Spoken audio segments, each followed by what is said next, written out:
काली रात्रि का शाप। रात का समय था और घना अंधेरा चारों ओर पसरा हुआ था। गांव के किनारे स्थित एक पुरानी हवेली में लोग कहते थे कि कोई बुरी आत्मा बसी हुई है। गांव वाले उस हवेली के पास जाने से डरते थे, क्योंकि रात के समय वहां अजीब अजीब आवाजें आती थीं। लेकिन एक युवा पत्रकार समीर को इस तरह की अफवाहों में विश्वास नहीं था। वह हमेशा सच का पीछा करने के लिए तत्पर रहता था।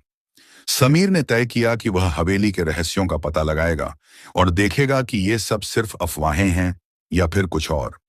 एक रात जब चांद का रंग सफेद था और हवेली के आसपास की हवा ठंडी थी, समीर अपने कैमरे के साथ हवेली की ओर बढ़ा। हवेली के भीतर घुसते ही समीर को महसूस हुआ कि जैसे किसी ने उसे घेर लिया हो। हवा में कुछ ऐसा था जो उसे अजीब सा महसूस करा रहा था। वह धीरे धीरे अंदर की ओर बढ़ा और हवेली के मुख्य कक्ष में पहुंचा। वहां उसने देखा कि दीवारों पर पुरानी तस्वीरें लगी हुई थीं। हर तस्वीर में एक महिला की छवि थी जो बहुत खूबसूरत लग रही थी, लेकिन उसकी आंखों में एक अजीब सी गहराई थी, जैसे वह किसी गहरे दर्द में डूबी हो। समीर ने कैमरा चालू किया और आसपास के वातावरण को रिकॉर्ड करना शुरू किया।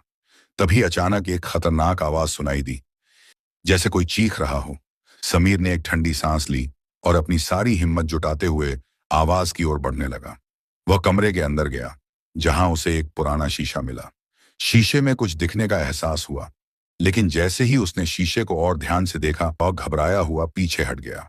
शीशे में जो कुछ दिखाई दे रहा था वह कोई और नहीं, बल्कि वही महिला थी जिसकी तस्वीरें दीवारों पर लगी थीं और अब उसकी आंखें खून से सनी हुई थीं।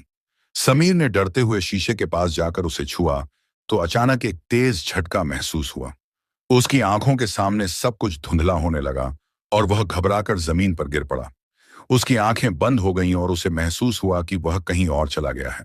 अब वह उस ही महिला के सामने था जो अब जीवित नहीं थी, लेकिन उसकी आत्मा पूरी तरह से प्रतिशोध की भावना से भरी हुई थी।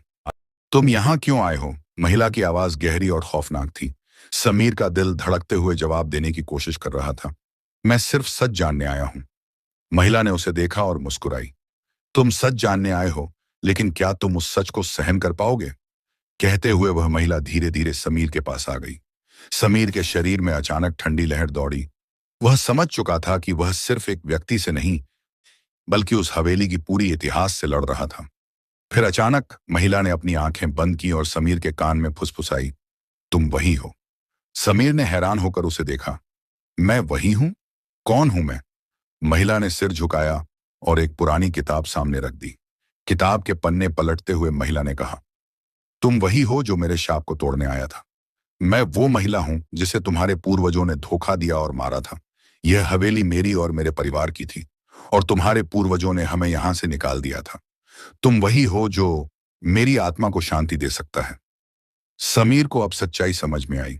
वह वही व्यक्ति था जो पिछले जन्म में उस महिला का अपमान करने वाला था, लेकिन अब वह मौका था। वह अपनी गलती सुधार सकता था। उसने आशीर्वाद के रूप में उस महिला को शांति दी और उसके बाद सब कुछ शांत हो गया। लेकिन जब समीर ने अपना कैमरा देखा तो उसमें वही महिला की तस्वीर थी जो अब मुस्कुरा रही थी, और साथ ही एक नई तस्वीर आई जिसमें समीर की तस्वीर थी, वही व्यक्ति जो अब हवेली का नया मालिक बन चुका था।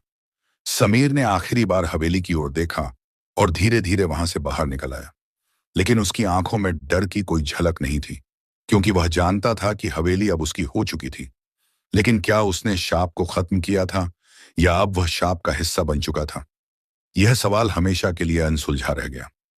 और हवेली की दीवारों पर वही महिला की तस्वीरें फिर से दिखाई देने लगी, लेकिन इस बार समीर की आंखों में वही गहरी गहराई थी जो पहले उस महिला की आंखों में थी।